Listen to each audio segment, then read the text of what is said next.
Well, good morning, ladies and gentlemen. Good afternoon, good evening. Welcome back to Grizzly Bear Sims YouTube channel. Welcome back to Lawfolds Farm. This is episode number 24.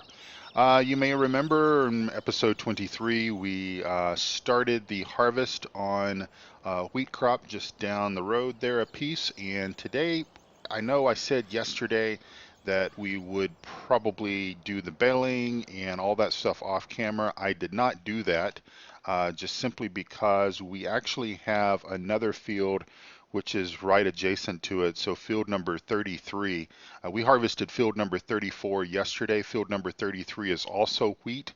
And the other piece of good news is that we also have a great demand for wheat as well. That's currently just started, just a few.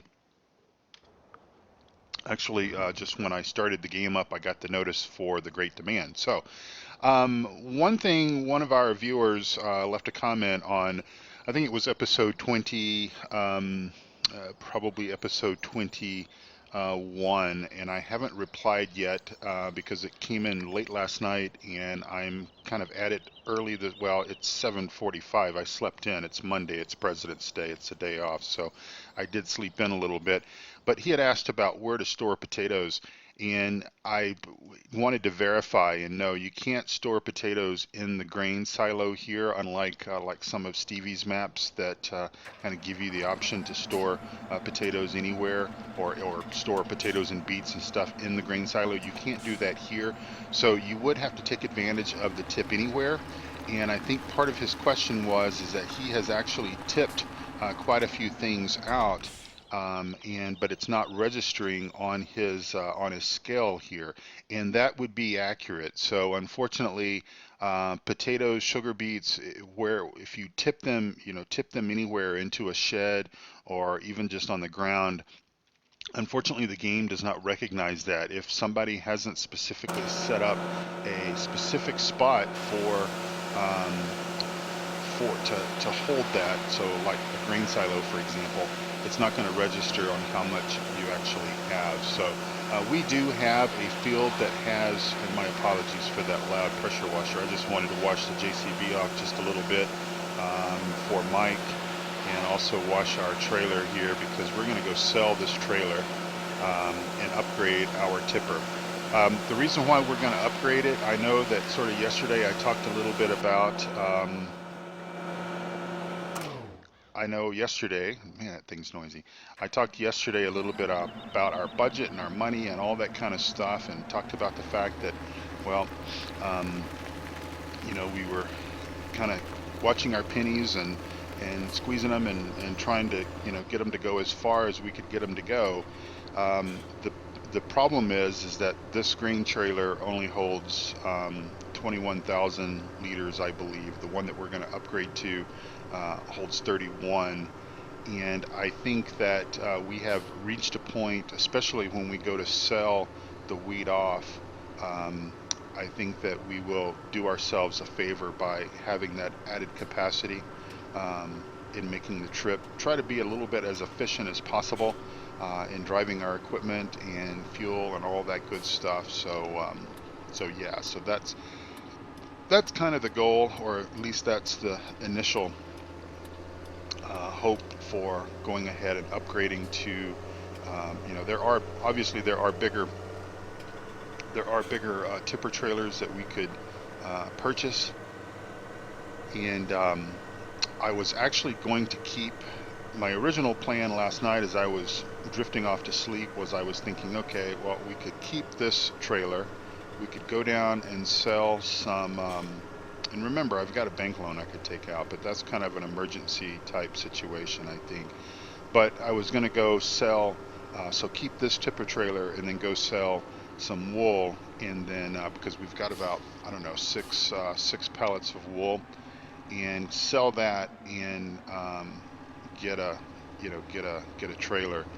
Um, but let me turn my beacons on and try to be a little bit legal here. But at the same time, probably the only use that this small trailer would have on the farm might be just in the smaller fields But, you know, hey, let's just go ahead. I mean, we're a small operation, is what we're more or less portraying in this particular game series. Much of the work I'm doing myself, unlike other maps where I have enlisted, you know, other help and such as that. A lot of the work that we're doing, we are doing ourselves for maximum, maximum profit, maximum all that good stuff. So we're going to just go ahead and cut our losses with this trailer. It's been a good trailer, and we don't have to sell it necessarily. We could easily transport the wheat here. Actually, this is where the high demand is, and I suppose we could have actually maximized our efficiencies and went ahead and brought a load of wheat down in this trailer, but that's okay. That is okay. So trying to mix things up and trying to do, different things in the episodes for you guys. So we're getting 19,000. We've got like 25,000. I think we need 35 to buy the trailer, so we're gonna be okay. So we're selling that. It's gone. Bye bye. And we've got 45,000 to our name here. And so let's pull up the menu and talk to the guy about getting into the new tipper. So it's this one here. The only reason why I wouldn't go ahead and get a larger tipper, we certainly have the tractor for it. We've got that New Holland that we primarily do plowing with and any of our other heavy lifting stuff. But I'm just concerned about the height of the tipper and the combine that we have. I'm not 100% sure how that's going to work out. So that's I guess the reason why I was thinking about going with the 31,000 liter. So that was the plan, and that's what we're going to do. Did we buy it? Nope. I didn't follow through. I've done that before and wandered around and wondered where my stuff was. Okay, so there we go. It's just dropped. I saw them bring it out.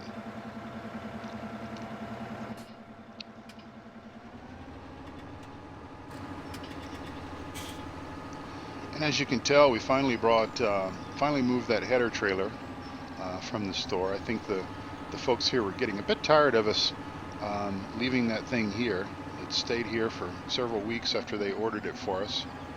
And all right, so we have an upgraded tipper trailer. So this will definitely come in handy when we start selling. Also, we won't have to make as many trips out of the field, and again, because we're kind of doing a lot of this stuff ourselves, this will come in handy. Well, I hope everyone is having a wonderful day, afternoon, evening, whatever the case might be. I'm guessing that I've got a small queue of videos. So I guess instead of staggering excuse me, I guess instead of staggering the release dates for these videos, I'm going to go ahead and just try to release videos when I have them.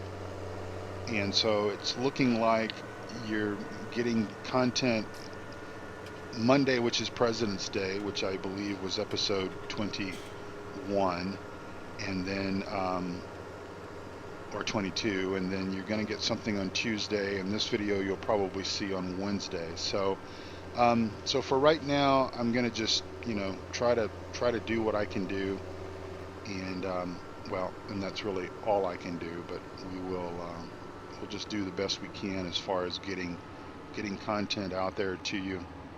And I know you want to see it as much as I want to actually, produce it, because if I'm producing content, it means I'm also able to play the game. And I am sort of finding it a lot easier managing just one map right now, because again,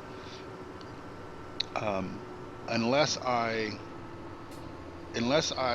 end the video and basically save the game in that state. So like for example, when I'm harvesting a field and we reach our 30-minute mark. So basically what we're going to do now is we're going to drive down to this other wheat field and we're going to start harvesting that wheat field. So obviously we're already at about 10 minutes into the video. So we're not going to get this job done. But if I just stop the video and then save the game progress and then come back for whatever the next number is, episode 25, and I pick right up where we left off, which is what some YouTubers do. Obviously that makes for a much longer series, and it shows every single thing. I've tried to do multiple things in a video. Like for example, we went and sold that trailer, bought this trailer. Now you might ask yourself, well, I could have done that off camera, and I could have, but I kind of want everyone to kind of see where the money's going, how the money's being spent, etc. I have played this map in what I call career mode, okay, as best as possible. I mean, yes, we did the we actually did the gold nuggets, but that's in the game to do, and we did it, and we got our $1 million. But I've done everything else, with this particular map, by more or less by the book. So so I think that at least what I'm thinking, how I'm thinking, we'll let this warm up just a little bit as I get another cup of coffee.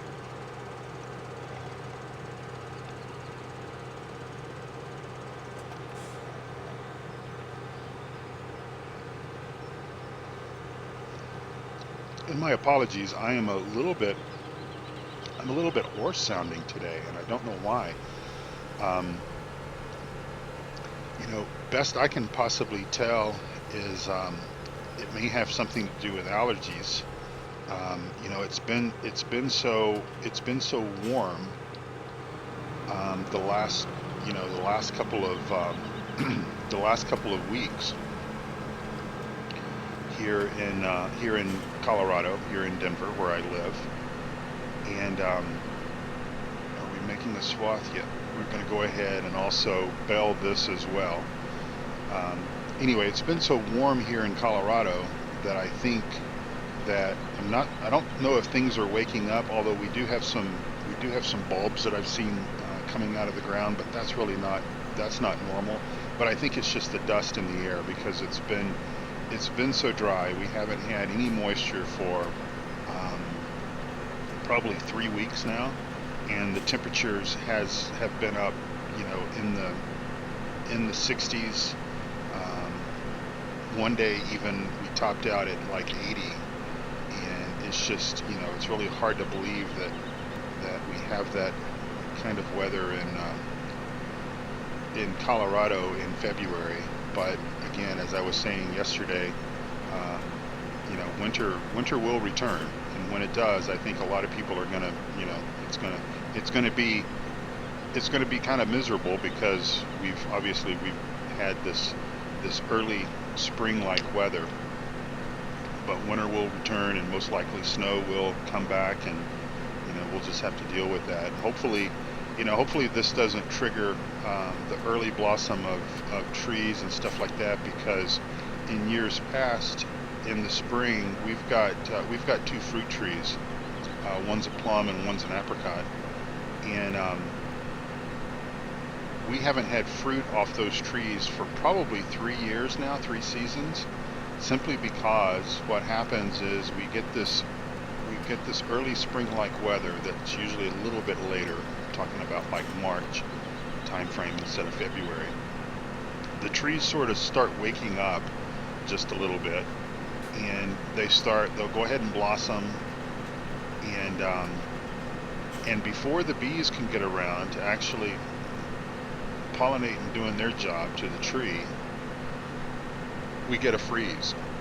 We get a little freeze that comes through, and obviously kills off the blossoms and sets the tree back a bit. So yeah, that's kind of been the deal for the last few seasons.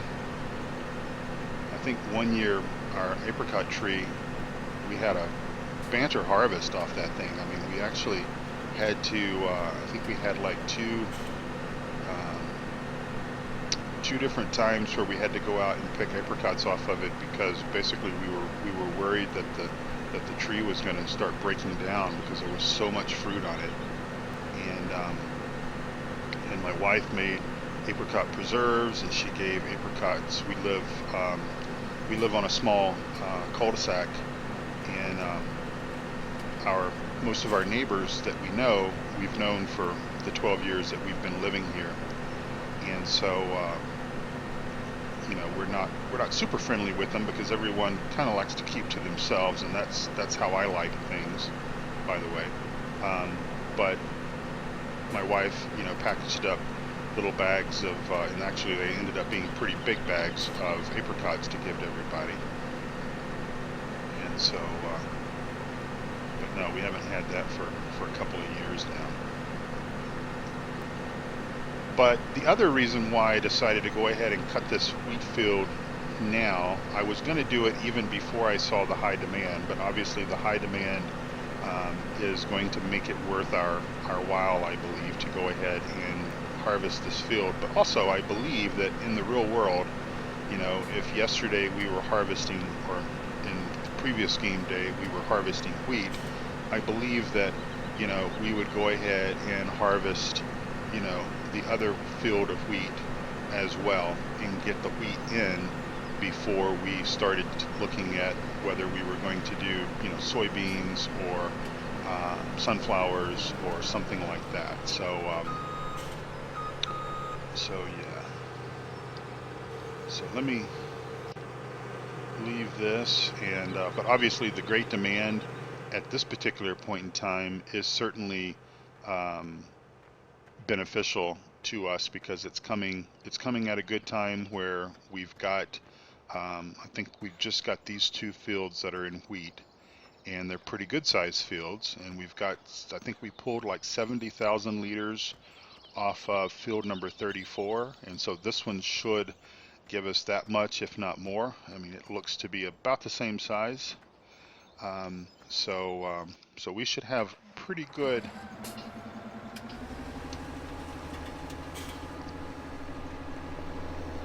we should have a pretty fair amount of wheat going into the sell point, which will just further help us with our cash on hand, and allow us to, you know, do some other things. There's some of that other coon equipment that I want to buy. I was looking at the seeders and stuff. I don't know, you know, they're quite small. Oh yeah, the pipe is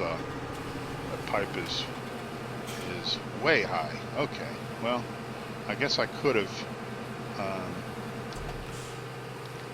got that larger tipper, but in any event, we got what we have, and we'll stick to it for now. And we're off again. So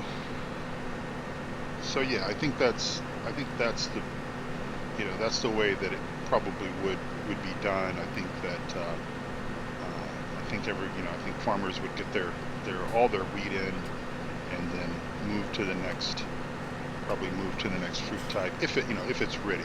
Certainly, you know, might be a situation where one field is not as ripe as the other, or whatever the case might be. And of course, you know, to harvest a field in real life is certainly much more time consuming than what we're capable of doing it in Farm Sim. But still, you know, all things being equal, I try to do things as realistic as possible, at least as realistic as my knowledge on these certain things will allow me to be. I do not profess to be a real farmer, and so I'm sure it shows in my video play.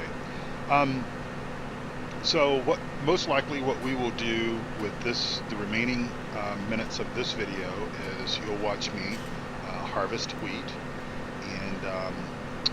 and then off camera I will finish the wheat crop, or the wheat harvest, and then you know, we've got 24 hours on the Great Demand, so that's not going to go anywhere. And we will go ahead and on the next episode, probably be episode number 25, I think, if my numbering system is holding up. We will go ahead and bale this straw. Yes, I will let you watch me bale this straw on at least a portion of a video, a portion of an episode. What we might do is we might start the episode off selling some wool, because we've got quite a bit of it, and well, unless we maybe hold out for a great demand, we'll just see how it goes. But in any event, episode 25, we will do some straw baling, and I will take all of the straw, obviously get it off the field. A portion of that we will obviously store for our own use here with the cows, and then may sell the rest. But I decided to go ahead and I will go ahead and bale everything, just because I can carry more volume of straw in bale format on that long trailer that we have than what I can carry in the forage harvester. And so yeah, even the forage harvester is a piece of equipment that I could possibly sell. The only thing I'm thinking about is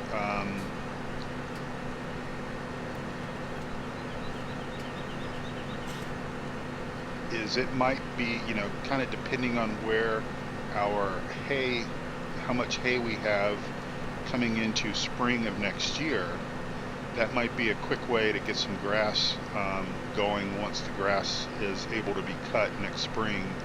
Get it quickly gathered up and get it fed to the sheep and cows if we're in a situation where they're lacking in those items. But we'll just play that by ear.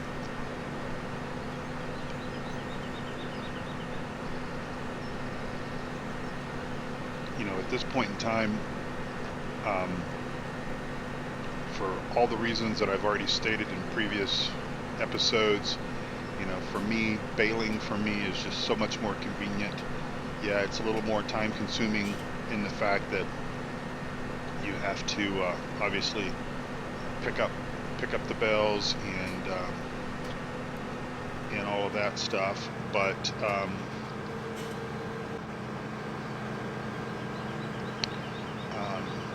it's much easier to handle it from a product distribution point. And man, that's a high-tech way of saying feeding your animals. But you know, in the mixed rations, total mixed rations stuff, it's much easier, the quantities and everything, because it's 4,000, you know, 4,000 liters of you need 4,000 liters of straw. You need, and that's one bale. You need either one bale of hay and 2 bales of silage, or 2 bales of hay and 1 bale of silage, for a total of 16,000 liters. And again, at 4,000 liters each, it's just pretty easy to do. Plus, with the fact that Giant still have some issues with Giant still have a few issues with their silage bunkers that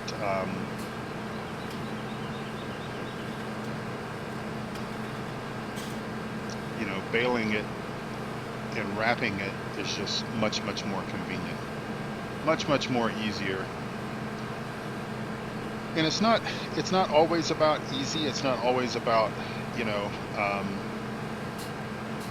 it's not always about shortcuts and things like that. I'm going to go ahead and move this guy and put him on the other side, because I think what we'll do is we'll go up and down once we get this last bit of this headland done. It's not always about shortcuts. It's not always about taking the easy way or not doing the hard thing or whatever. It's just about what, kind of what is convenient, because clearly baling hay or baling grass and then wrapping that is clearly the more time consuming piece of it, because it probably, it, I'm not saying that it's necessarily easier, but it's probably less time consuming in the end, especially if you have course play. So if you are a non-console gamer, if you have course play and if you know how to use it, um, either cutting chaff, corn, or any of your crops, whole crop cutting for chaff, or grass, cutting grass for silage, um, dump it in the silage pit, take course play, set it up to do the compacting. It's very simple to do that. There's videos out on YouTube that will give you the knowledge on how to do that. Get that set up, and a few minutes later, I'm just going to do a quick save game here. And a few minutes later, it's compacted, and then you can go ahead and cover it, and then however many hours it takes to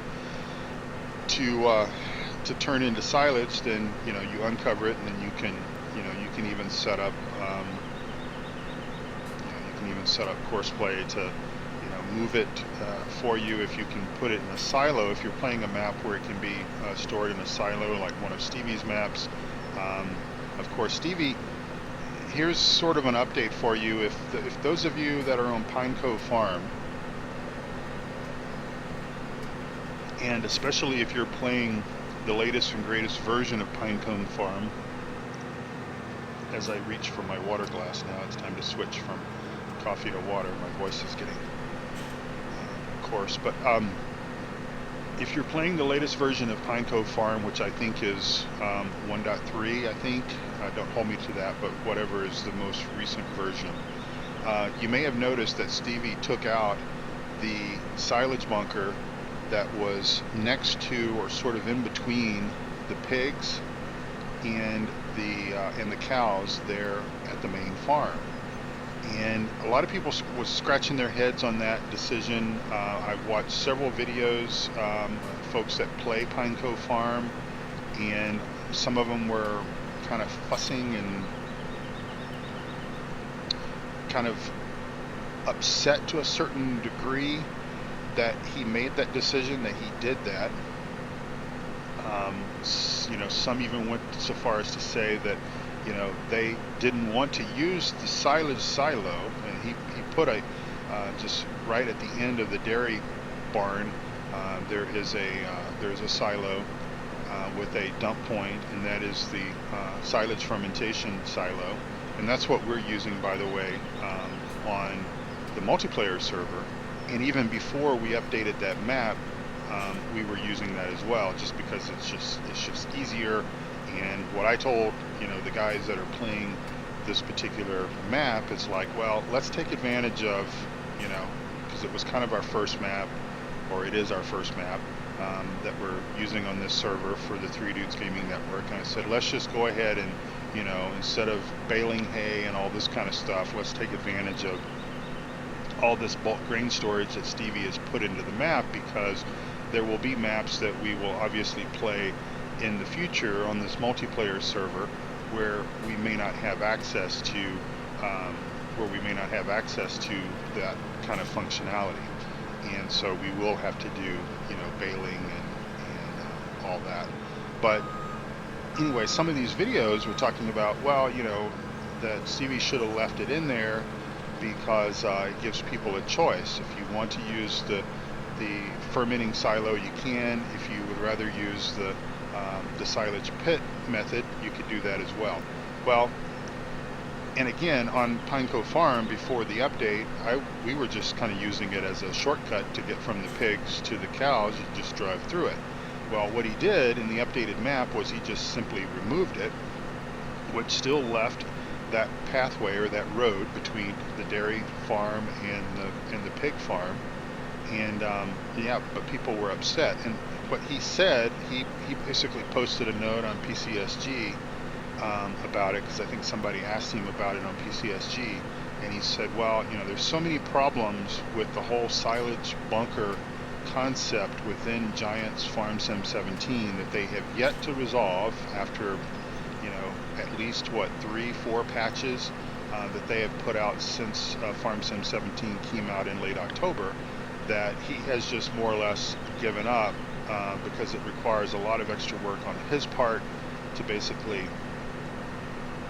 fix the issues or the shortfalls that, you know, Giants have more or less left in the whole concept of compacting silage and it pouring through the, you know, side of the bunker, etc. And so he has, you know, like I said, he has more or less said he's not going to put those on. Now, obviously the BGA has bunkers, and I'm not sure if they function okay or not, or if he put the extra work in getting those to work fine. Not sure what the story is there, but essentially on Pineco Farm and any other map that he decides to release, I think he's on a 2-month break now, but you know, with Stevie, a 2-month break, he said that before, and in a couple of weeks we may hear about a brand new, you know, fancy map that he's working on. But anyway, as of last week, he has said that he is taking a 2-month break, and so that is sort of, that's how that works. But yeah, I mean, right or wrong about the whole silage thing, you know, that's up to you.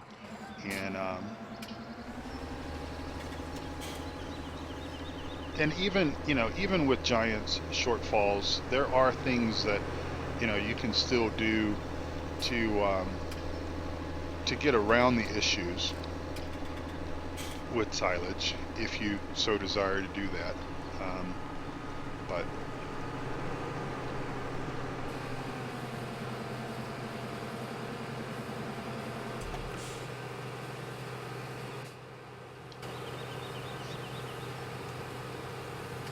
all right, well, we're coming up on about 32 minutes, 33 minutes or so, and yeah, this new trailer is working out quite well. I think we would have already had to have taken one load in to the grain silo by now, and so this is giving us a little bit more time in the field. What am I doing here? G2. So, and obviously it's going to work out really well when we go to transport the grain to the sell point, which we will do at some point on this game day. Now, I think this will be this video that we're in right now is the second video from this game day. I think that there will be at least one more video from this game day, because I'm going to go ahead and harvest the rest of this field off camera. And then for the next episode, 25, we will return and we will bale a portion of this straw. At least the video will have, a portion of that video will be about baling the straw. And then I think we will then be able to accelerate time, get into the next game day, get a couple of more fields harvested, and just, you know, start moving our thoughts and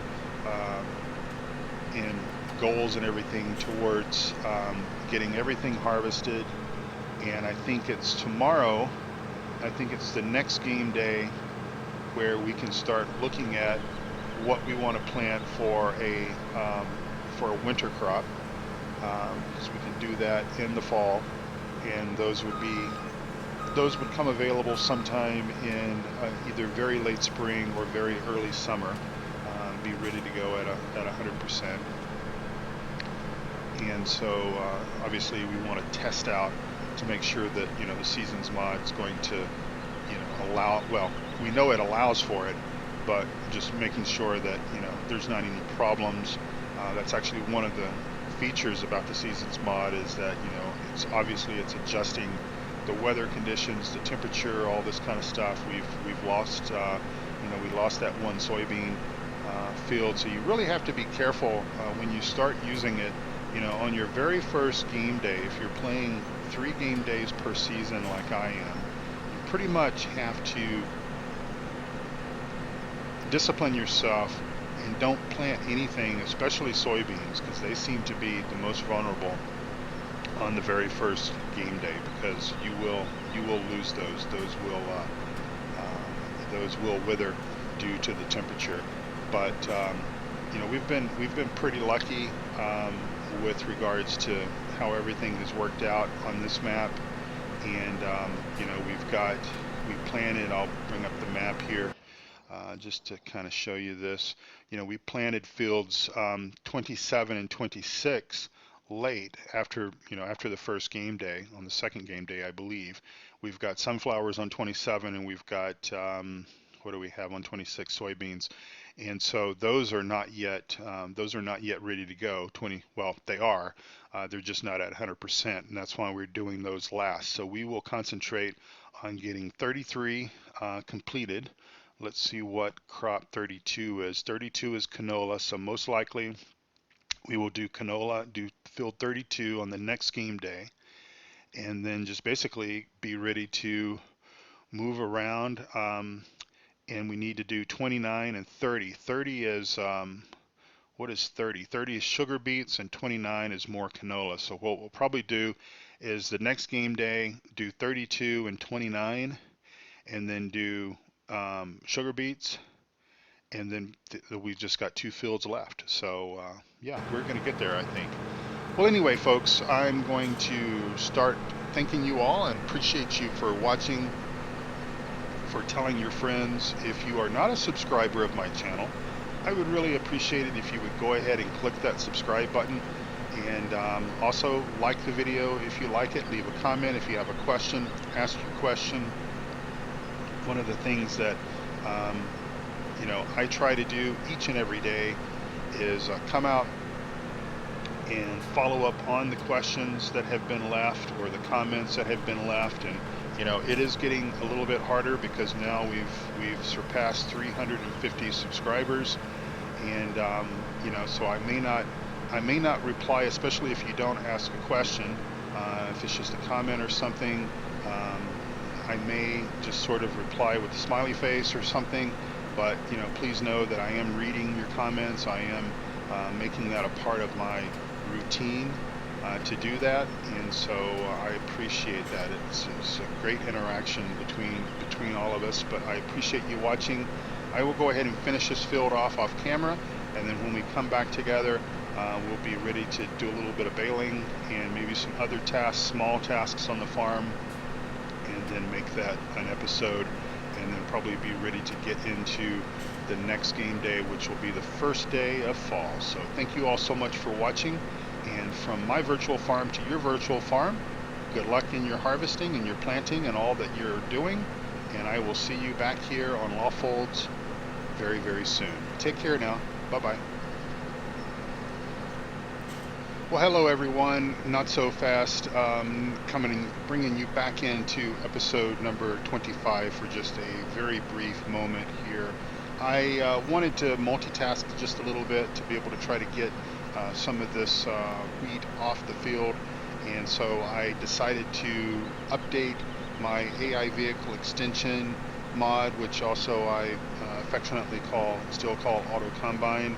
And so I just wanted to show you that version 3.0.2, which is the latest and greatest that was available over the weekend of the February 18th, 19th time frame. So essentially, I'm recording this episode on Monday, which is President's Day. For me, it's a holiday, and it's one of the reasons why I'm recording at 8:30 in the morning. But I just wanted to show you that you know, the frame rate is fluctuating between 50, 55, and 60 or so with the mod active. But there's also, I've told you a few episodes ago that there are some frame rate fluctuations since the 1.4.2 patch from FarmSim 17. So I'm thinking that that has a lot to do with it. But I just wanted to show you that AI Vehicle Extension Auto Combine 3.0.2 is working actually very well in running and harvesting this field in the up and down fashion as I have it set up. And the last time I tested this was somewhere around version 3.0.0, I believe, and when it would do its turn maneuver, that was when frames would just basically drop to the floor into the 5 and 10 range, and it was almost like looking at a slideshow for those of you that are old enough that may have had to endure your parents or maybe your grandparents' slideshows as a child. That's sort of what it looked like. I mean, it was just very, very difficult to watch, very difficult to control the game as well, because it really just seemed to bog the game down. It's not doing that now, so 3.0.2 appears to be the stable beta version of the AI vehicle extension mod. Remember, it is still work in progress. It is still beta.